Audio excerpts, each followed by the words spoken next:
ਪੰਜਾਬ ਮੇਲ TV USA ਦੇਖ ਰਹੇ ਸਾਰੇ ਦਰਸ਼ਕਾਂ ਦਾ ਸਵਾਗਤ ਹੈ। ਮੈਂ ਤੇਜਪਾਲ ਸਿੰਘ ਮਨਹਾਸ ਤੇ ਲੈ ਕੇ ਹਾਜ਼ਰ ਹਾਂ ਪ੍ਰੋਗਰਾਮ ਖਬਰ ਜੰਕਸ਼ਨ। ਸਰਦਾਰ ਨਰਿੰਦਰ ਸਿੰਘ ਸੱਤੀ ਹੁਣੀ ਸਟੂਡੀਓ 'ਚ ਪਹੁੰਚ ਚੁੱਕੇ ਆ। ਉਹਨਾਂ ਨੂੰ ਜੀ ਆਇਆਂ ਕਹੀਏ ਤੇ ਪ੍ਰੋਗਰਾਮ ਸ਼ੁਰੂ ਕਰੀਏ। ਸੱਤੀ ਸਾਹਿਬ ਜੀ ਆਇਆਂ ਨੂੰ ਸਤਿ ਸ਼੍ਰੀ ਅਕਾਲ ਜੀ। ਸਤਿ ਸ਼੍ਰੀ ਅਕਾਲ ਜੀ।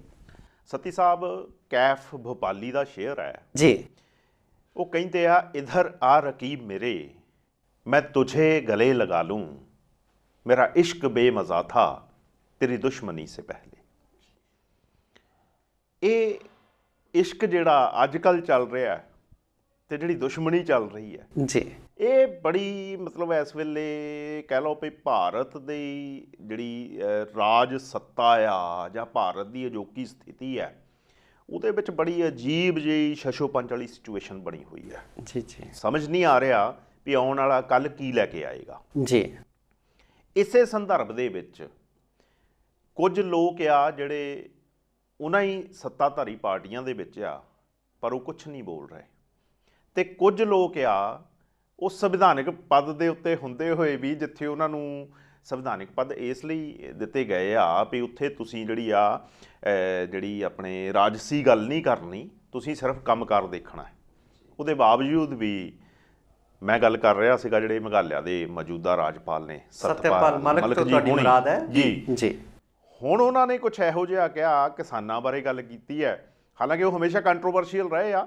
ਜਦੋਂ ਜੰਮੂ ਕਸ਼ਮੀਰ ਦੇ ਰਾਜਪਾਲ ਸੀਗੇ ਉਦੋਂ 370 ਬਾਰੇ ਵੀ ਬੋਲੇ ਸੀ ਉਹ, ਅਤੇ ਹੁਣ ਜੋ ਉਹਨੇ ਕਿਸਾਨਾਂ ਬਾਰੇ ਕਿਹਾ ਉਹ ਬੜੀਆਂ ਮਤਲਬ ਸੁਣਨ ਵਾਲੀਆਂ ਗੱਲਾਂ ਆ। ਵੈਸੇ ਤੇ ਤੇਜਪਾਲ ਜੀ, ਦੋ ਪਹਿਲੂ ਨੇ ਇਸ ਗੱਲ ਦੇ। ਜੀ, ਪਹਿਲਾ ਤਾਂ ਇਹ ਆ ਵੀ ਜਿਹਦੇ ਬਾਰੇ ਹੁਣ ਸਰਕਾਰ ਜਾਂ ਸਰਕਾਰ ਦੇ ਕੇਂਦਰੀ ਹਕੂਮਤ ਦੇ ਅੰਦਰਲੇ ਬੰਦੇ ਰੌਲਾ ਪਾ ਰਹੇ ਆ, ਬਿਲਕੁਲ, ਭਈ ਆਇਆ ਇੱਕ ਬੰਦਾ ਜਿਹੜਾ ਆ ਉਹ ਕਿਸੇ ਸੰਵਿਧਾਨਕ ਅਹੁਦੇ 'ਤੇ ਪਦ 'ਤੇ ਬੈਠਾ ਜੀ, ਉਹ ਇਹੋ ਜਿਹੀ ਬਿਆਨਬਾਜ਼ੀ ਕਰ ਸਕਦਾ ਜਾਂ ਨਹੀਂ।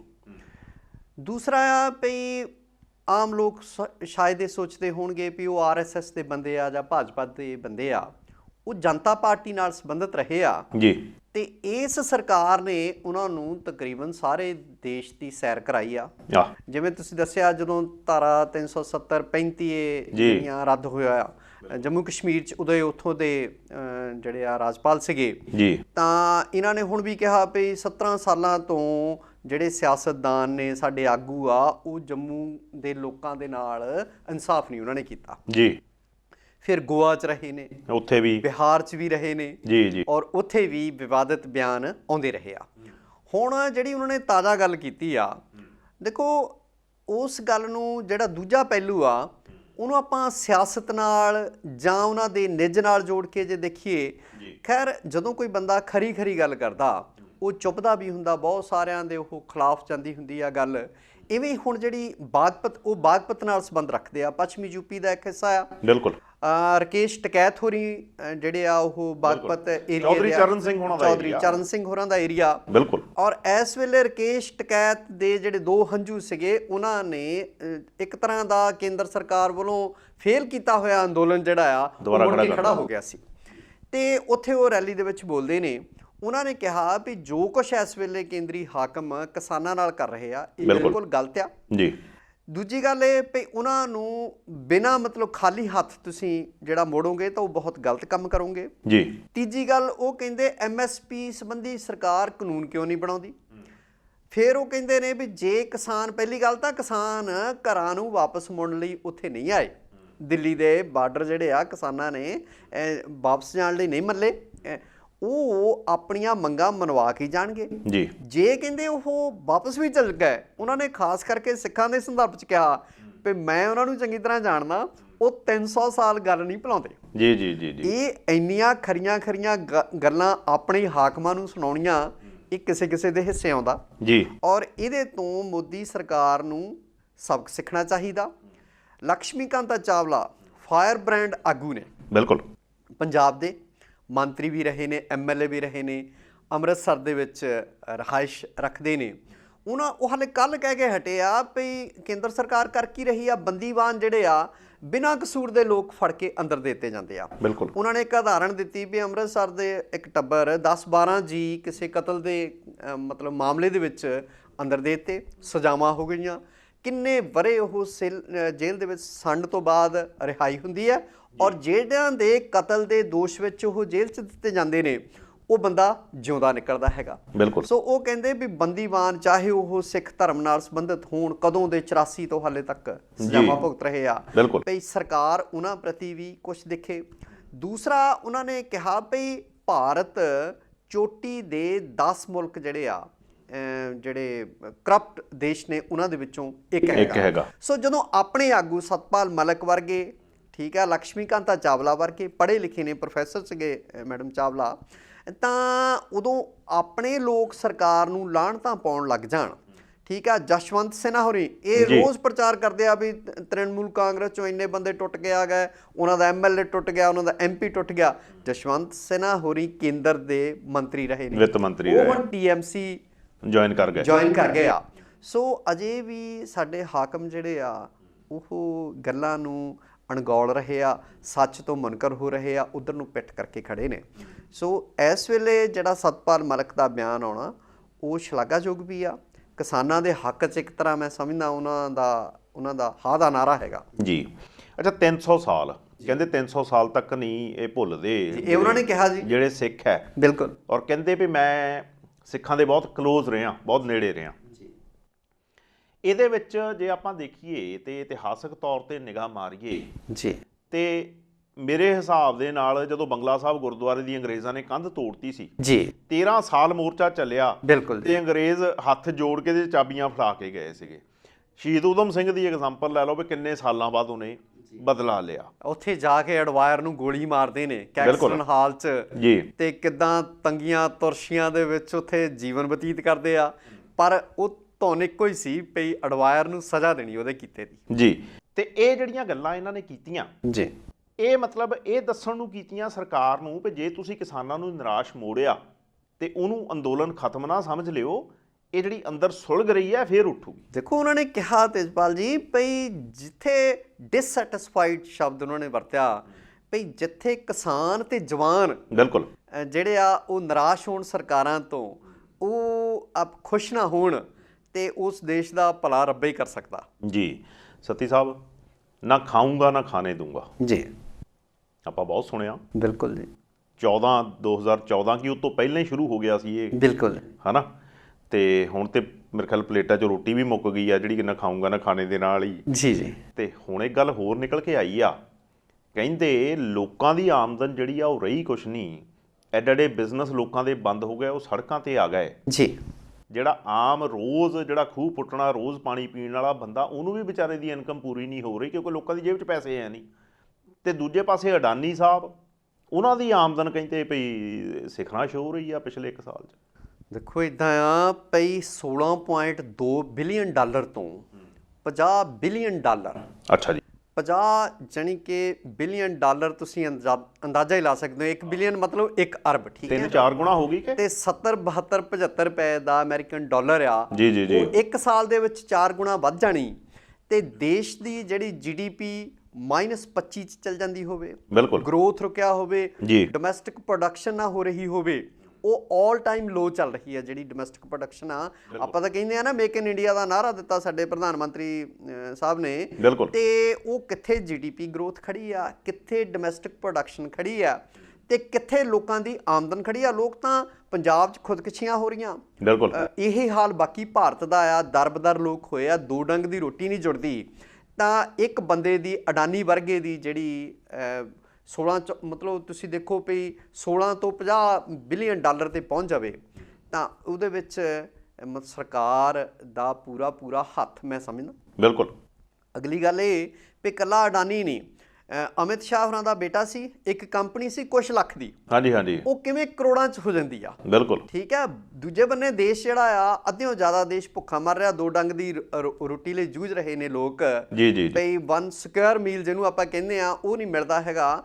ਤੇ ਅਡਾਨੀ ਵਰਗਿਆਂ ਦੀ ਆਮਦਨ 50 ਬਿਲੀਅਨ ਡਾਲਰ ਤੇ ਪਹੁੰਚ ਜਾਵੇ, ਇੱਕ ਤਰ੍ਹਾਂ ਨਾਲ ਸਾਰੇ ਦੇਸ਼ ਦੀ ਧਨ ਦੌਲਤ ਲੁੱਟ ਕੇ ਉਹਨਾਂ ਦੀ ਝੋਲੀ 'ਚ ਪਾਈ ਗਈ ਆ। ਬਿਲਕੁਲ, ਇਸ ਤੋਂ ਇਹੀ ਸਮਝਿਆ ਜਾਣਾ ਚਾਹੀਦਾ ਨਾ। ਜੀ ਜੀ ਜੀ। ਤੇ ਇਸ ਕਰਕੇ ਦੇਖੋ ਜੈਫ ਬੇਜੋਸ ਜਿਹੜੇ ਐਮਾਜ਼ਨ ਵਾਲੇ ਨੇ ਇਸ ਵੇਲੇ ਦੁਨੀਆ ਦੀ ਨੰਬਰ 1 ਕੰਪਨੀ ਹੈ ਮਾਰਕੀਟਿੰਗ ਦੇ ਵਿੱਚ, ਠੀਕ ਹੈ, ਉਹਦੇ ਤੋਂ ਵੀ ਆਮਦਨ ਵੱਧ ਜਾਂਦੀ ਆ ਜੀ। ਸੋ ਉਹ ਕਿਹੜਾ ਇਹਨਾਂ ਕੋਲ ਜਾਦੂ ਦੀ ਛੜੀ ਆ ਵੀ 1 ਸਾਲ ਦੇ ਵਿੱਚ ਉਹ 16.2 ਤੋਂ $50 ਬਿਲੀਅਨ ਤੱਕ ਪਹੁੰਚ ਜਾਂਦੀ ਆ। ਬਿਲਕੁਲ ਸਹੀ ਗੱਲ ਆ। ਅੱਛਾ, ਇੱਕ ਗੱਲ ਹੋਰ, ਜਿੱਦਾਂ ਆਪਾਂ ਕਰੋਨਾ ਦੀ ਗੱਲ ਕਰਦੇ ਹਾਂ ਜੀ, ਕਰੋਨਾ ਟਾਈਮ ਦੇ ਉੱਤੇ ਜਦੋਂ ਦੂਜੇ ਦੇਸ਼, ਆਪਾਂ ਜੇ ਅਮਰੀਕਾ ਦੀ ਐਗਜ਼ਾਮਪਲ ਲਈਏ, ਉਹਨਾਂ ਨੇ ਆਪਣੇ ਸਿਟੀਜ਼ਨਸ ਦੀ ਬਹੁਤ ਮਦਦ ਕੀਤੀ। ਬਿਲਕੁਲ ਜੀ। ਸਾਡੇ ਇਹੋ ਕਹਿ ਤਾਂ ਇੱਦਾਂ ਰਹੇ ਆ ਵੀ ਅਸੀਂ 80 ਕਰੋੜ ਲੋਕਾਂ ਨੂੰ ਰੋਟੀ ਖਿਲਾਈ, ਪਰ ਉਹ ਕਿਹੜੇ ਬੰਦੇ ਸੀ ਮੈਨੂੰ ਅੱਜ ਤੱਕ ਕਿਹਨਾਂ ਨੇ ਰੋਟੀ ਖਾਧੀ, ਇਹਨਾਂ ਨੇ ਖਾਧੀ, ਮੈਨੂੰ ਨਹੀਂ ਲੱਭੇ ਉਹ ਜੀ। ਠੀਕ ਹੈ, ਉਹਨਾਂ ਨੇ ਪਹਿਲਾਂ ਪੈਸੇ ਦਿੱਤੇ, ਟੈਕਸ ਦੇ ਵਿੱਚ ਛੋਟਾਂ ਦਿੱਤੀਆਂ, ਹੁਣ ਫੇਰ ਉਹ ਪਰ ਪਰਸਨ $1400 ਹੋਰ ਜਿਹੜਾ ਰਾਹਤ ਪੈਕੇਜ ਉਹ ਦੇ ਰਹੇ ਆ। ਜਦ ਕਿ ਸਾਡਾ ਦੇਸ਼ ਕੀ ਆ, ਜਦੋਂ ਹੀ ਕੋਈ ਘਟਨਾ ਹੁੰਦੀ ਆ ਜਾਂ ਕੋਈ ਕੁਦਰਤੀ ਆਫਤ ਆਉਂਦੀ ਆ, ਇੱਕ ਫੰਡ ਖੋਲ੍ਹ ਦਿੰਦੇ ਆ, ਇੱਕ ਅਕਾਊਂਟ ਖੋਲ੍ਹ ਕੇ ਪ੍ਰਚਾਰ ਕਰਨਾ ਸ਼ੁਰੂ ਕਰ ਦਿੰਦੇ ਆ ਵੀ ਲੋਕਾਂ ਦੀ ਮਦਦ ਲਈ ਇਹਦੇ ਵਿੱਚ ਪੈਸੇ ਪਾਉਣੇ ਸ਼ੁਰੂ ਕਰ ਦਿਓ, ਚਾਹੇ ਉਹ ਸਰਕਾਰਾਂ ਰਾਜਾਂ ਦੀਆਂ ਆ, ਚਾਹੇ ਉਹ ਕੇਂਦਰ ਦੀ ਆ। ਠੀਕ ਆ, ਇਹਨਾਂ ਨੇ ਹਮੇਸ਼ਾ ਇਹੀ ਕੁਛ ਕੀਤਾ, ਤੇ ਉਹ ਪੈਸੇ ਕਿੱਥੇ ਜਾਂਦੇ ਆ ਕੁਛ ਨਹੀਂ ਪਤਾ।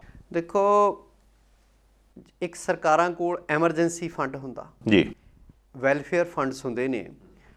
ਹਾਲੇ ਤਾਜ਼ਾ ਬਾਈਡਨ ਸਾਹਿਬ ਨੇ ਉਹ ਜਿਹੜਾ ਰਾਹਤ ਫੰਡ ਹੈਗਾ ਉੱਥੇ ਜਿਹੜਾ ਇਸ ਵੇਲੇ ਕੋਵਿਡ ਕਾਲ ਚੱਲ ਰਿਹਾ ਉਹਦੇ ਲਈ ਬਿਲਕੁਲ ਸਾਈਨ ਕੀਤੇ ਆ, ਔਰ ਸਿੱਧਾ ਹੀ $1400 ਅਮਰੀਕੀ ਨਾਗਰਿਕਾਂ ਦੇ ਖਾਤਿਆਂ 'ਚ ਚਲੇ ਜਾਣਾ। ਬਿਲਕੁਲ। ਕੈਨੇਡਾ ਵਾਲੇ ਪਿਛਲੇ 1 ਸਾਲ ਤੋਂ, ਜਦੋਂ ਤੋਂ ਮਾਰਚ ਅਪ੍ਰੈਲ ਤੋਂ $2000 ਦੇ ਕਰੀਬ ਲੋਕਾਂ ਦੇ ਖਾਤਿਆਂ 'ਚ ਪਾ ਰਹੇ ਆ, ਔਰ ਉੱਥੇ ਜਿਹੜੇ ਵਿਦਿਆਰਥੀ ਪੜ੍ਹਨ ਗਏ ਆ ਉਹਨਾਂ ਦੇ ਖਾਤਿਆਂ 'ਚ ਵੀ ਪਾ ਰਹੇ ਨੇ। ਜੀ ਜੀ ਜੀ। ਤੁਸੀਂ ਦੇਖੋ ਵੀ ਉਹ ਮੁਲਕ ਜਿਹੜੇ ਆ ਉਹ ਆਪਣੇ ਰਾਹਤ ਫੰਡ ਜਿਹੜੇ ਆ ਉਹ ਇੰਟੈਕਟ ਰੱਖਦੇ ਆ, ਉਹਦੇ ਵਿੱਚੋਂ ਲੋਕਾਂ ਨੂੰ ਦਿੰਦੇ ਨੇ ਜੀ। ਐਮਰਜੈਂਸੀ ਫੰਡਸ ਜਿਹੜੇ ਆ ਉਹਦੇ ਮੂੰਹ ਖੋਲ ਦਿੰਦੇ ਆ।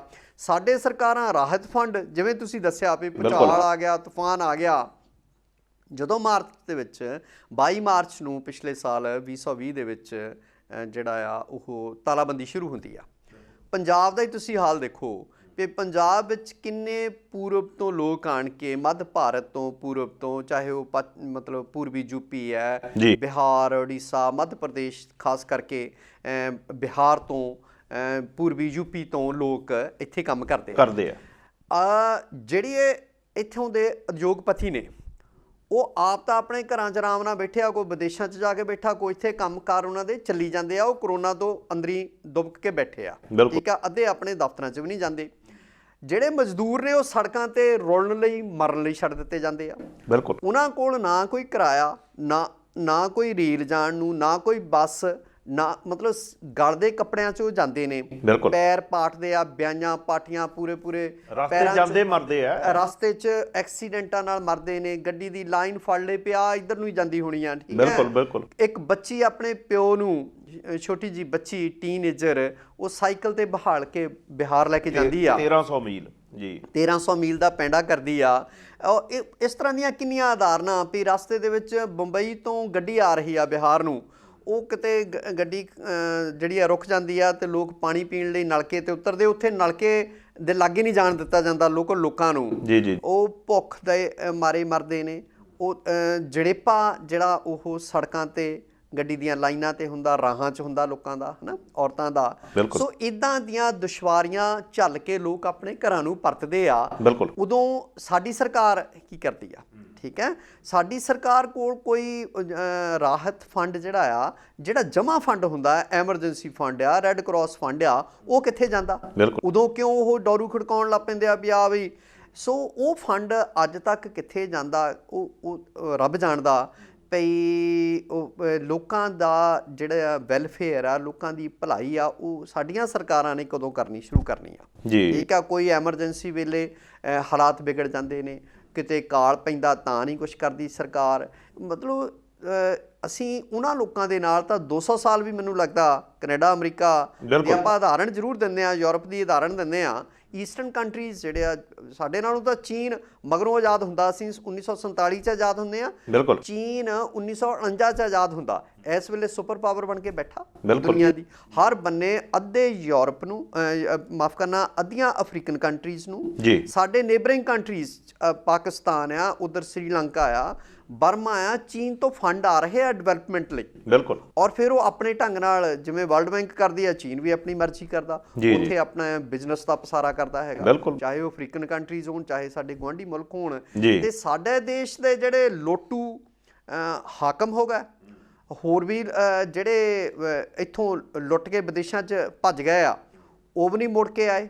ਬਿਲਕੁਲ, ਜਿਹੜਾ ਸਵਿਸ ਬੈਂਕਾਂ 'ਚ ਕਾਲਾ ਧਨ ਪਿਆ, ਇਕੱਲਾ ਉਹੀ ਆ ਜਾਵੇ ਨਾ ਤੇ 40-50 ਸਾਲ ਦੇਸ਼ ਦੇ ਗਰੀਬਾਂ ਦਾ ਕੋਈ ਭਲਾ ਹੋ ਸਕਦਾ ਜੀ। ਸਮਾਂ ਹੋ ਰਿਹਾ ਇੱਕ ਬ੍ਰੇਕ ਦਾ, ਮਿਲਦੇ ਹਾਂ ਬ੍ਰੇਕ ਤੋਂ ਬਾਅਦ। ਦੁਨੀਆ ਨੂੰ ਜਾਣੋ ਪੰਜਾਬ ਮੇਲ USA ਚੈਨਲ ਦੇ ਨਾਲ। ਸੰਸਾਰ ਭਰ ਦੀਆਂ ਖਬਰਾਂ ਜਾਣਨ ਲਈ, ਖਬਰਾਂ ਦੀ ਡੂੰਘਾਈ ਤੱਕ ਪਹੁੰਚਣ ਲਈ ਰੋਜ਼ ਵੇਖੋ ਪੰਜਾਬ ਮੇਲ ਅਖਬਾਰਨਾਮਾ।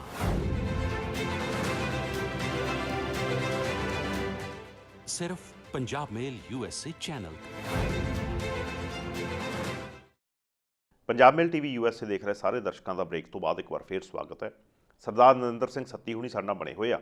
ਵੱਧਦੇ ਹਾਂ ਅਗਲੀ ਗੱਲ ਨਾਲ। ਸੱਤੀ ਸਾਹਿਬ, ਬ੍ਰੇਕ ਤੋਂ ਪਹਿਲਾਂ ਆਪਾਂ ਗੱਲ ਕਰ ਰਹੇ ਸੀਗੇ ਸਰਕਾਰਾਂ ਦੀ ਬੇਰੁਖੀ ਦੀ ਜੀ। ਲੋਕ ਸੜਕਾਂ ਤੇ ਮਰੇ, ਉਹਨਾਂ ਨੂੰ ਕੀ ਮਿਲਿਆ? ਕਿਸੇ ਨੂੰ ਕੁਝ ਮਿਲਿਆ? ਕੁਛ ਨਹੀਂ ਮਿਲਿਆ। ਸਾਡੇ ਇਹੋ ਜਿਹਾ ਜਦੋਂ ਤੱਕ ਜਵਾਬਦੇਹੀ ਤੈਅ ਨਹੀਂ ਹੁੰਦੀ ਕਿਸੇ ਦੀ, ਉਦੋਂ ਤੱਕ ਮੇਰੇ ਖਿਆਲ ਆ ਭਾਰਤ ਦੇ ਜਿਹੜੇ ਨਾਗਰਿਕ ਆ ਉਹ ਇੱਦਾਂ ਹੀ ਮਰਨਗੇ ਤੇ ਉਹਨਾਂ ਨੂੰ ਕੋਈ ਨਹੀਂ ਪੁੱਛੂਗਾ। ਦੂਜੇ ਪਾਸੇ ਅਮਰੀਕਾ ਵਾਲਿਆਂ ਨੇ ਜਾਰਜ ਫਲੋਇਡ, ਜਿੱਦਾਂ ਤੁਹਾਨੂੰ ਪਤਾ ਵੀ ਉਹ ਪੁਲਿਸ ਬਰੂਟੈਲਿਟੀ ਦੇ ਵਿੱਚ ਉਹਨਾਂ ਦੀ ਡੈਥ ਹੋ ਗਈ ਸੀਗੀ, ਹਾਂਜੀ, ਉਹਨਾਂ ਨੂੰ $27 ਮਿਲੀਅਨ ਉੱਥੇ ਦੀ ਪੁਲਿਸ ਨੂੰ ਦੇਣਾ ਪਿਆ। ਬਿਲਕੁਲ। ਕਿਵੇਂ ਦੇਖਦੇ ਹੋ ਇਸ ਚੀਜ਼? ਦੇਖੋ, ਸਾਡੇ ਤਾਂ ਸਰਕਾਰਾਂ ਦੀ ਕੋਈ ਜਵਾਬਦੇਹੀ ਨਹੀਂ ਜੀ। ਪਹਿਲੀ ਗੱਲ ਤਾਂ ਇਹ ਆ ਵੀ ਜਿਹੜੇ ਵੀ ਹਾਕਮ ਬਣਦੇ ਆ ਸਾਡੇ 25 ਸਾਲੀ, ਹਾਂਜੀ, ਜਿਹੜੀ ਵੀ ਪਾਰਟੀ ਰਾਜ ਸੱਤਾ ਸੰਭਾਲਦੀ ਆ, ਕੁਰਸੀ ਸੰਭਾਲਦੀ ਆ, ਉਹਦੇ ਚੋਣ ਮਨੋਰਥ ਪੱਤਰ ਜਿਹੜੇ ਨੇ, ਜਿਹੜਾ ਇਲੈਕਸ਼ਨ ਮੈਨੀਫੈਸਟੋ ਆ, ਜੇ ਉਹਦੇ ਤੇ ਨਹੀਂ ਖਰੇ ਉਤਰਦੇ ਤਾਂ ਅਦਾਲਤਾਂ ਵਿੱਚ ਉਹਨਾਂ ਨੂੰ ਘਸੀਟਿਆ ਜਾਣਾ ਚਾਹੀਦਾ। ਬਿਲਕੁਲ, ਠੀਕ ਹੈ। ਜਿਹੜੇ ਉਹਨਾਂ ਦੇ ਆਗੂ ਨੇ, ਪਾਰਟੀ ਦਾ ਲੀਡਰ ਆ, ਘੱਟੋ ਘੱਟ ਉਹਦੀ ਜਵਾਬਦੇਹੀ ਇਕੱਲੇ ਦੀ ਤੈਅ ਹੋਵੇ ਤੇ ਭਾਈ ਤੁਸੀਂ ਆਪਣੇ ਚੋਣ ਮਨੋਰਥ ਪੱਤਰ ਵਿੱਚ ਜਿਹੜੇ ਵਾਅਦੇ ਕੀਤੇ ਸੀਗੇ ਉਹਨਾਂ ਤੇ ਖਰੇ ਨਹੀਂ ਉਤਰੇ ਤਾਂ ਉਹਦੇ ਲਈ ਸਖਤ ਸਜ਼ਾਵਾਂ ਹੋਣੀਆਂ ਚਾਹੀਦੀਆਂ। ਨਹੀਂ ਤਾਂ ਕੀ ਆ ਵੀ ਉੱਤਰ ਘਾਟੋਂ ਮੈਂ ਚੜਾਂ, ਕਦੀ ਭਾਜਪਾ ਆ ਗਈ, ਕਦੀ ਕਾਂਗਰਸ ਆ ਗਈ, ਕਦੀ ਕੋਈ ਹੋਰ ਆ ਗਿਆ, ਆਪਣੀਆਂ ਤਜੌਰੀਆਂ ਭਰੀਆਂ 2-4 ਪੁਸ਼ਤਾਂ ਲਈ ਧਨ ਜੋੜਿਆ ਤੇ ਗੱਲ ਆਈ ਗਈ। ਠੀਕ ਹੈ। ਦੇਖੋ, ਜਿਹੜੇ ਠੱਗ ਹੁੰਦੇ ਆ ਜੀ, ਉਹ ਠੱਗ ਜਦੋਂ ਝੂਠ ਬੋਲਦੇ ਆ, ਕਿਸੇ ਨੂੰ ਸਬਜ਼ ਬਾਗ ਦਿਖਾ ਕੇ ਉਹਦੀਆਂ ਮੁੰਦੀਆਂ ਛਾਪਾਂ ਲਾ ਕੇ ਤੁਰ ਜਾਂਦੇ ਆ, ਬਿਲਕੁਲ, ਤੇ ਉਹਨਾਂ ਨੂੰ ਸਜ਼ਾ ਹੁੰਦੀ ਹੈ। ਬਿਲਕੁਲ। ਕਿ ਇਹ ਠੱਗੀ ਨਹੀਂ ਵੀ ਤੁਸੀਂ ਝੂਠ ਬੋਲ ਕੇ ਸੱਤਾ 'ਚ ਆਏ ਜੀ ਔਰ ਲੋਕਾਂ ਦਾ ਮਾਲ ਲੁੱਟ ਕੇ ਚੱਲਦੇ ਬਣੇ। ਔਰ ਦੂਸਰਾ ਇਹ ਤਾਂ ਸਿੱਧੀ ਠੱਗੀ ਆ ਨਾ ਜੀ। ਸਾਡੇ ਇੱਥੇ ਦੇਖੋ, ਉੱਥੇ ਜਾਰਜ ਫਲਾਇਡ ਜਿਹੜਾ ਆ, ਪੁਲਿਸ ਬਰੂਟੈਲਿਟੀ ਕਾਰਨ ਉਹਦੀ ਮੌਤ ਹੁੰਦੀ ਆ। ਉਹਦੀ ਧੌਣ ਤੇ ਗੋਡਾ ਰੱਖ ਕੇ ਤਦ ਤੱਕ ਗੋਡਾ ਜਿਹੜਾ ਲਵਾਇਆ ਜਾਂਦਾ ਜਦ ਤੱਕ ਉਹਦੇ ਸਾਹ ਨਹੀਂ ਨਿਕਲਦੇ ਜੀ, ਤੇ ਉਹ ਰੌਲਾ ਵੀ ਪਾਉਂਦਾ। ਆਮ ਲੋਕਾਂ ਨੇ ਸਾਰੀ ਦੁਨੀਆ 'ਚ ਵੀਡੀਓ ਦੇਖੀ ਆ ਵੀ ਆਈ ਐਮ ਬ੍ਰੈਥਲੈਸ ਹੈ ਨਾ, ਵੀ ਆਈ ਕਾਂਟ ਬਰੀਥ, ਇਸ ਤਰ੍ਹਾਂ ਦਾ ਉਹ ਰੌਲਾ ਪਾ ਰਿਹਾ। ਉੱਥੇ ਤਾਂ ਇਸ ਤਰ੍ਹਾਂ ਦੀ ਜਵਾਬਦੇਹੀ ਵੀ ਆ ਔਰ ਰਾਹਤ ਵੀ ਮਿਲਦੀ ਆ। ਠੀਕ ਹੈ, ਬਿਨਾਂ ਸ਼ੱਕ। ਫਿਰ ਆਪਣੀ ਤੁਲਨਾ ਜਿਹੜੀ ਆ, ਸਾਡੇ ਇੱਥੇ ਨਵਰੀਤ ਪੁਲਿਸ ਦੀ ਗੋਲੀ ਨਾਲ ਮਰਦਾ, ਉਹਦੇ ਥੱਲਿਓਂ ਦੀ ਮਤਲਬ ਟੋਡੀ ਕੋਲੋਂ ਗੋਲੀ ਜਾਂਦੀ, ਕੰਨ ਕੋਲੋਂ ਨਿਕਲਦੀ ਆ, ਤੇ ਅਜੇ ਤੱਕ ਸਰਕਾਰ ਉਹਦੀ ਜਾਂਚ ਕਰਾਉਣ ਨੂੰ ਤਿਆਰ ਨਹੀਂ ਹੁੰਦੀ। ਦਿੱਲੀ 'ਚ ਜੋ ਹੋਇਆ, ਦਿੱਲੀ ਪੁਲਿਸ ਨੇ ਜਿੱਦਾਂ ਲੋਕਾਂ ਨੂੰ, ਨਿਹੱਥੇ ਲੋਕਾਂ ਨੂੰ ਬਿਨਾਂ ਗੱਲ ਤੋਂ ਕੁੱਟਿਆ ਔਰ ਬਦਮਾਸ਼ ਲਿਆ ਕੇ ਤੁਸੀਂ ਅਟੈਕ ਕਰਾ ਰਹੇ। ਬਿਲਕੁਲ। ਉਹ ਬਦਮਾਸ਼ ਕਾਹਦੇ? ਉਹ ਭਾਜਪਾ ਦੇ ਗੁੰਡੇ ਜਿਹੜੇ RSS ਦੇ ਗੁੰਡੇ ਆ। ਔਰ ਸਾਡੇ ਕੋਈ ਜਵਾਬਦੇਹੀ ਨਹੀਂ। ਇਹਨਾਂ ਜਵਾਬਦੇਹੀਆਂ ਨੂੰ ਕਦੋਂ ਤੱਕ ਇਹ ਸਾਰਾ ਸਿਸਟਮ ਜਿਹੜਾ ਆ ਉਹ ਸੁਧਰੇਗਾ? ਕਦੋਂ ਜਵਾਬਦੇਹੀ ਤੈਅ ਹੋਏਗੀ? ਕੀ ਅਦਾਲਤਾਂ ਦਖਲ ਦੇਣ ਜਾਂ ਲੋਕ ਉੱਠ ਕੇ ਖੜੇ ਹੋਣਗੇ ਤਦ ਹੀ ਕਿਤੇ ਮਤਲਬ ਇਸ ਤਰ੍ਹਾਂ ਸੰਭਵ ਹੈਗਾ। ਹਾਲੇ ਮੈਨੂੰ ਨੇੜ ਭਵਿੱਖ ਵਿੱਚ ਅਜਿਹੀ ਕੋਈ ਸੰਭਾਵਨਾ ਨਹੀਂ ਲੱਗਦੀ। ਤੇ ਦੂਜੇ ਪਾਸੇ ਆਪਣੇ ਦੇਸ਼ ਦੇ ਪ੍ਰਧਾਨ ਮੰਤਰੀ ਸ਼੍ਰੀ ਨਰਿੰਦਰ ਮੋਦੀ ਜੀ, ਉਹ ਕਾਵੜ 4 ਜਿਹੜੇ ਦੇਸ਼ ਹੈਗੇ ਆ, ਉਹਨਾਂ ਦੀ ਮੀਟਿੰਗ ਹੁੰਦੀ ਆ ਪਿਛਲੇ ਦਿਨਾਂ 'ਚ, ਤੇ ਉਹ ਉੱਥੇ ਕਹਿ ਰਹੇ ਸੀ ਵੀ ਅਸੀਂ ਸਾਰੇ ਜਿਹੜੇ ਆਪਾਂ 4 ਕੰਟਰੀ, ਇਹ ਅਸੀਂ ਸਾਰੇ ਡੈਮੋਕ੍ਰੇਟਿਕ ਵੈਲਿਊਜ਼ ਕਰਕੇ ਇਕੱਠੇ ਹੋਏ ਆ ਜੀ। ਦੇਖੋ, ਡੈਮੋਕ੍ਰੇਟਿਕ ਵੈਲਿਊਜ਼ ਬਾਰੇ ਤਾਂ ਪਿਛਲੇ ਦਿਨੀ ਆਪਾਂ ਗੱਲ ਕੀਤੀ ਆ ਵੀ ਅਮਰੀਕਨ NGO ਤੇ ਸਵੀਡਨ ਦੀ ਜਿਹੜੀ ਸੰਸਥਾ ਆ, ਉਹ ਕਹਿੰਦੇ ਆ ਵੀ ਭਾਰਤ ਵਿੱਚ ਆਜ਼ਾਦੀ ਹੁਣ ਅੰਸ਼ਕ ਆਜ਼ਾਦੀ ਰਹਿ ਗਈ ਆ ਤੇ ਸਿਰਫ ਚੋਣ ਆਜ਼ਾਦੀ ਹੈਗੀ ਆ। ਠੀਕ ਹੈ। ਲਕਸ਼ਮੀ ਕਾਂਤਾ ਚਾਵਲਾ ਦੀ ਆਪਾਂ ਪਹਿਲਾਂ ਉਦਾਹਰਣ ਦਿੱਤੀ ਆ। ਉਹ ਕਹਿੰਦੇ ਨੇ ਵੀ ਚੋਟੀ ਦੇ 10 ਕਰਪਟ ਦੇਸ਼ਾਂ ਵਿੱਚ ਤਾਂ ਆ ਗਿਆ ਹੈਗਾ। ਸੋ ਆਜ਼ਾਦੀ ਕਿਹੜੀ ਆਜ਼ਾਦੀ? ਕਿੱਥੇ ਆ ਉਹ ਆਜ਼ਾਦੀ? ਕਿੱਧਰੋਂ ਆਜ਼ਾਦ ਆ ਆਪਾਂ? ਸਭ ਤੋਂ ਵੱਡੀ ਗੱਲ ਹੁੰਦੀ ਆ, ਜਿਵੇਂ ਆਪਾਂ ਪਹਿਲਾਂ ਵੀ ਗੱਲ ਕਰਦੇ ਹਾਂ ਵੀ ਬੋਲਣ ਦੀ ਆਜ਼ਾਦੀ, ਆਪਣੇ ਵਿਚਾਰ ਰੱਖਣ ਦੀ ਆਜ਼ਾਦੀ। ਸਭ ਤੋਂ ਪਹਿਲਾਂ ਤਾਂ ਉਹਦਾ ਹੀ ਜਿਹੜਾ ਸਾਹ ਘੁੱਟਿਆ ਜਾ ਰਿਹਾ, ਸੰਗੀ ਨੱਪੀ ਜਾ ਰਹੀ ਆ ਸਰਕਾਰ ਵੱਲੋਂ। ਕੋਈ ਵੀ ਵਿਰੋਧੀ ਸੁਰ ਰੱਖਦਾ ਉਹਦੇ 'ਤੇ ਕੋਈ ਨਾ ਕੋਈ ਦੋਸ਼ ਲਾ ਕੇ ਦੇਸ਼ ਧਰੋਹ ਅੱਜ ਕੱਲ੍ਹ ਇੱਕ ਬੜਾ ਇਹਨਾਂ ਦੇ ਹੱਥ ਆਇਆ ਹੋਇਆ ਵੀ ਜਿਹੜਾ ਵੀ ਵਿਰੋਧੀ ਸੁਰ ਰੱਖਦਾ, ਵਿਰੋਧੀ ਵਿਚਾਰ ਰੱਖਦਾ, ਹਾਲਾਂਕਿ ਅਦਾਲਤਾਂ ਨੇ ਕਿਹਾ ਵੀ ਵਿਚਾਰ ਵੱਖਰੇ ਰੱਖਣਾ ਦੇਸ਼ ਧਰੋਹ ਨਹੀਂ। ਦਿਸ਼ਾ ਰਵੀ ਦੇ ਮਾਮਲੇ 'ਚ ਉਹਨਾਂ ਨੇ ਜ਼ਮਾਨਤ ਧਰਮਿੰਦਰ ਰਾਣਾ ਹੋਰਾਂ ਨੇ ਇਹੀ ਕਹਿ ਕੇ ਦਿੱਤੀ ਆ। ਸੋ ਇਹ ਦੇਸ਼ ਮੈਨੂੰ ਤਾਂ ਕਿਸੇ ਵੀ ਬੰਨਿਓ ਹੁਣ ਲੋਕਤੰਤਰ ਨਹੀਂ ਲੱਗਦਾ, ਡੈਮੋਕ੍ਰੇਸੀ ਨਹੀਂ ਹੁਣ ਰਹਿ ਗਈ। ਇਹ ਸਾਡਾ ਦੇਸ਼ ਤਾਨਾਸ਼ਾਹੀ ਵੱਲ ਵੱਧ ਰਿਹਾ। ਸੰਵਿਧਾਨ ਜਿਹੜਾ ਆ ਉਹਦੇ ਉਲਟ ਜਦੋਂ ਸਰਕਾਰਾਂ ਚੱਲਣ ਲੱਗ ਪੈਣ ਤਾਂ ਉਹ ਫਿਰ ਲੋਕਤੰਤਰ ਤਾਂ ਕਿਸੇ ਵੀ ਸੂਰਤ ਵਿੱਚ ਨਹੀਂ ਰਹਿ ਜਾਂਦਾ, ਨਹੀਂ ਰਹਿੰਦਾ। ਅੱਛਾ, ਦਿਸ਼ਾ ਰਵੀ ਦੀ ਤੁਸੀਂ ਗੱਲ ਕੀਤੀ ਆ ਜੀ। ਅਗਲੀ ਗੱਲ ਜਾਣ ਤੋਂ ਪਹਿਲਾਂ ਮੈਂ ਇੱਕ ਵਾਰ ਮਾੜੀ ਜਿਹੀ ਦਿਸ਼ਾ ਰਵੀ ਦੀ ਗੱਲ ਕਰ ਲਾਂ। ਉਹਨਾਂ ਦਾ ਇੱਕ ਬਿਆਨ ਆਇਆ ਜੀ, ਉਹ ਕਹਿੰਦੇ ਮੈਨੂੰ ਅਦਾਲਤ ਨੇ ਤਾਂ ਦੋਸ਼ੀ ਨਹੀਂ ਬਣਾਇਆ ਜੀ, ਪਰ ਕੁਝ ਨਿਊਜ਼ ਚੈਨਲਸ ਨੇ ਆਪਣੀ TRP ਵਧਾਉਣ ਨੂੰ ਮੇਰਾ ਕਰੈਕਟਰ ਅਸੈਸੀਨੇਸ਼ਨ ਕੀਤਾ। ਕਹਿੰਦੇ ਮੈਨੂੰ ਇਹ ਦੱਸੋ ਵੀ ਉਹ ਗਰੀਬ ਇਨਸਾਨ ਜਿਨ੍ਹਾਂ ਤੋਂ ਇਹਨਾਂ ਨੂੰ TRP ਦੀ ਆਸ ਨਹੀਂ, ਜਿਨ੍ਹਾਂ ਨੂੰ ਇਹ ਕੈਸ਼ ਨਹੀਂ ਕਰ ਸਕਦੇ, ਉਹਨਾਂ ਦੀ ਆਵਾਜ਼ ਕਿੱਥੇ ਹੈ? ਉਹੀ ਤਾਂ ਗੱਲ ਹੈ। ਦੇਖੋ, ਦਿਸ਼ਾ ਰਵੀ ਬੜੀ ਸੁਲਝੀ ਹੋਈ ਬੱਚੀ ਹੈ ਔਰ ਇਸ ਉਮਰੇ ਉਹ ਵਾਤਾਵਰਨ ਪ੍ਰਤੀ ਚੌਕਸਿਆ। ਉਹਦਾ ਕਸੂਰ ਇੰਨਾ ਕੁ ਸੀਗਾ ਵੀ ਕਿਸਾਨਾਂ ਨਾਲ ਹਮਦਰਦੀ ਪ੍ਰਗਟਾਈ। ਦੇਖੋ, ਇਹ ਸਾਡੀਆਂ ਸਰਕਾਰਾਂ ਜਿਹੜੀਆਂ ਆ ਉਹ ਜਿਹੜਾ ਨਾ ਉਹ ਕਿਸੇ ਵੀ ਮੁੱਦੇ 'ਤੇ ਆਉਣਾ ਨਹੀਂ ਚਾਹੁੰਦੀਆਂ। ਹਰ ਪੰਨਿਓਂ ਪਿੱਠ ਮੋੜ ਕੇ ਖੜੀ ਆ ਸਾਡੀ ਸਰਕਾਰ ਇਸ ਵੇਲੇ ਔਰ ਕਿਸੇ ਦੀ ਆਵਾਜ਼ ਉਹਦੇ ਕੰਨੀ ਨਹੀਂ ਪੈ ਰਹੀ। ਇਸ ਵੇਲੇ ਸਾਡੀ ਸਰਕਾਰ ਮੈਨੂੰ ਲੱਗਦਾ ਵੀ ਜਿਵੇਂ ਅੰਨੀ ਬੋਲੀ ਹੋ ਜਾਂਦੀ ਆ ਨਾ, ਵੀ ਲੋਕਾਂ ਨੇ ਜੋ ਕਰਨਾ ਕਰ ਲਓ, ਸਾਰੇ ਜਿਹੜੀਆਂ ਤਾਕਤਾਂ ਸਾਡੇ ਹੱਥ ਆ, ਜਿਹੜੇ ਬਹੁਤੇ ਰੌਲਾ ਰੱਪਾ ਪਾਉਣਗੇ ਤੇ ਫਿਰ ਤਾਕਤ ਦੀ ਵਰਤੋਂ ਕਰਕੇ ਦਬਾ ਦਿਆਂਗੇ। ਪਰ ਲੋਕਾਂ ਦੀ ਆਵਾਜ਼, ਲੋਕਾਂ ਦੇ ਵਿਚਾਰ ਬਹੁਤਾ ਚਿਰ ਦਬ ਕੇ ਨਹੀਂ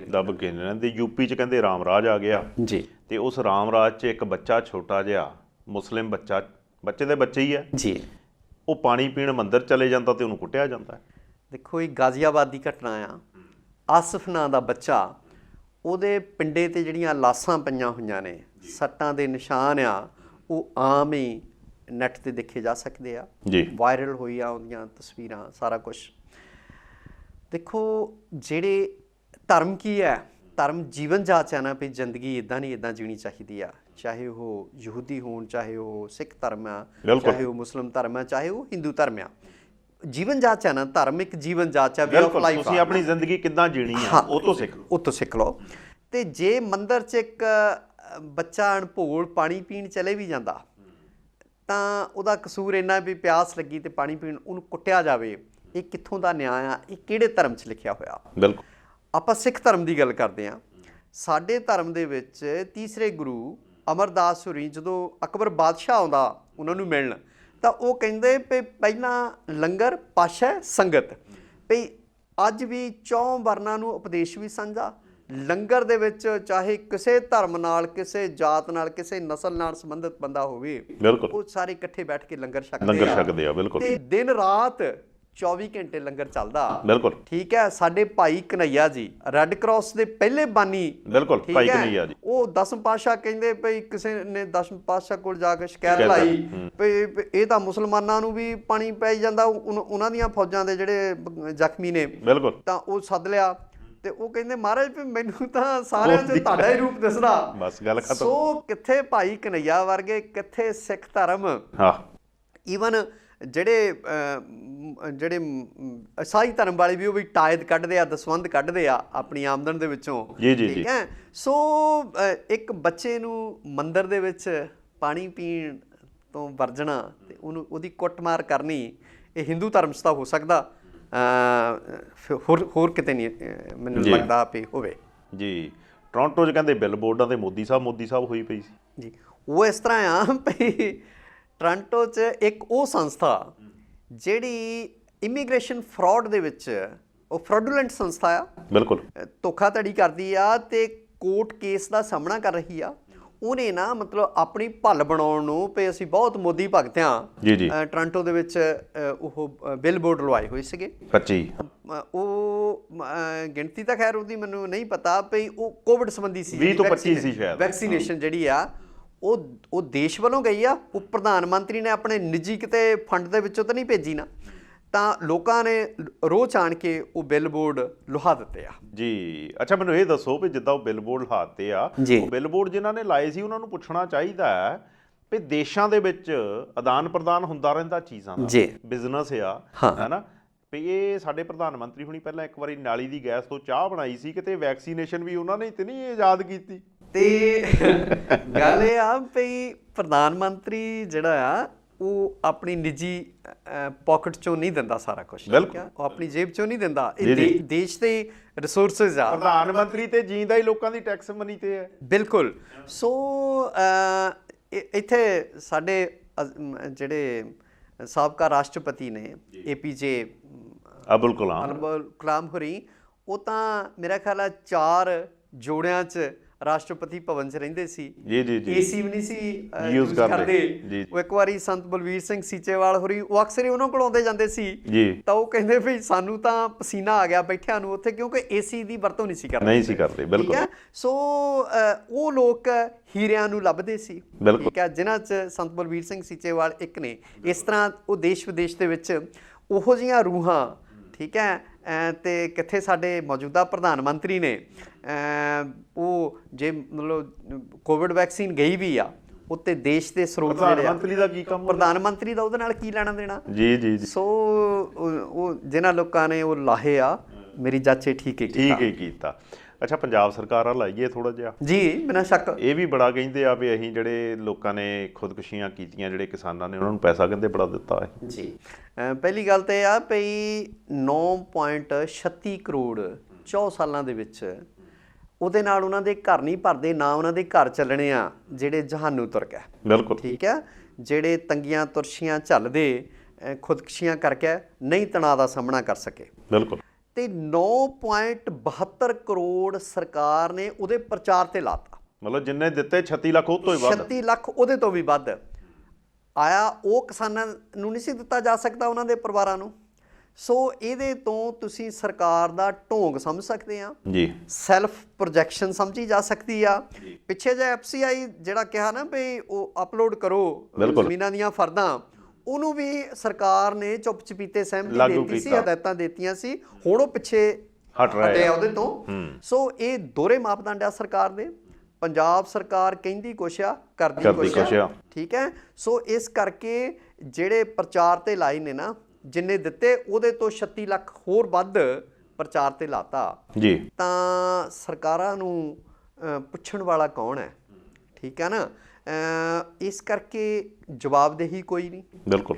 ਇਹਨਾਂ ਨੂੰ why can't they be drag to the court. Punjab government ਜਿਹੜੀ ਆ ਉਹਨੂੰ ਅਦਾਲਤ ਵਿੱਚ ਕਿਉਂ ਨਹੀਂ ਘੜੀਸਿਆ ਜਾਂਦਾ? ਬਿਲਕੁਲ। ਸਰਕਾਰਾਂ ਦੀ ਇਹੋ ਜਿਹੀ ਜਿਹੜੀ ਆਪ ਹੁਦਰਾਪਨ ਆ, ਇਹੋ ਜਿਹੀਆਂ ਆਪ ਹੁਦਰੀਆਂ ਕਰਦੀਆਂ ਸਰਕਾਰਾਂ, ਉਹ ਜ਼ਰੂਰ ਜਿਹੜਾ ਆ ਉਹਦੇ ਤੇ ਕੋਈ ਨਾ ਕੋਈ ਕਾਨੂੰਨੀ ਸ਼ਿਕੰਜਾ ਹੋਣਾ ਚਾਹੀਦਾ। ਤੇ ਲੋਕਾਂ ਦਾ ਵੈਲਫੇਅਰ ਕਿੱਥੇ ਗਿਆ? ਬਿਲਕੁਲ ਸਹੀ। ਕਿਉਂ ਨਹੀਂ ਇਹ ਪੈਸੇ ਜਿਹੜੇ ਉਹਨਾਂ ਗਰੀਬ ਪਰਿਵਾਰਾਂ ਨੂੰ ਦਿੱਤੇ ਗਏ ਆ? ਜੀ, ਅੱਜ ਦੇ ਪ੍ਰੋਗਰਾਮ 'ਚ ਇੰਨਾ ਹੀ। ਅਗਲੇ ਪ੍ਰੋਗਰਾਮ ਤੱਕ ਇਜਾਜ਼ਤ ਦਿਓ। ਸੱਤੀ ਸਾਹਿਬ ਬਹੁਤ ਵਧੀਆ ਜਾਣਕਾਰੀ ਦਿੱਤੀ, ਬਹੁਤ ਬਹੁਤ ਧੰਨਵਾਦ। ਸਤਿ ਸ਼੍ਰੀ ਅਕਾਲ। ਸਤਿ ਸ਼੍ਰੀ ਅਕਾਲ।